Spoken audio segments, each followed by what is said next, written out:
রমজান মাসের এক শান্ত রাত। মাগরিব ও এশার নামাজের পর ছোট্ট আরমান তার বাবার হাত ধরে মসজিদের পথে হাঁটছে। চারদিকে নরম বাতাস, আকাশে জ্বলজ্বল করছে তারা। আজ সে প্রথমবার পুরো তারাবির নামাজ আদায় করবে। মসজিদে ঢুকতেই সে দেখে সবাই সারিবদ্ধভাবে দাঁড়িয়ে আছে। ইমাম সাহেব মিষ্টি কণ্ঠে আল্লাহু কোরআন আকবার। তিলাওয়াত শুরু করলেন। দীর্ঘ কিরাতে সামি আরমানের একটু ক্লান্তি আল্লাহু লাগলেও লিমান সে ধৈর্য ধরে হামিদা। দাঁড়িয়ে থাকে।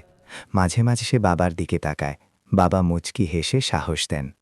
নামাজের বিরতিতে সবাই তাসবিহ পড়ে, কেউ কেউ দোয়া করে। সুবহানাল্লাহ পুরো পরিবেশটা খুব শান্ত আর ওয়ালহামদুলিল্লাহ পবিত্র লাগে আরমানের কাছে। ওয়া লা তার মনে হয় ইলাহা এই রাতগুলো ইলাহা যেন আলাদা এক আনন্দে ইল্লাল্লাহ ভরা। নামাজ ওয়াল্লাহ। শেষে সবাই একে অপরের সঙ্গে কোলাকুলি করে। বাড়ি ফেরার পথে আরমান খুশি মনে বলে, বাবা, আমি কালও তারাবি পড়তে আসব। বাবা স্নেহভরে মাথায় হাত রেখে বলেন, এই ইবাদাতই আমাদের মনকে সুন্দর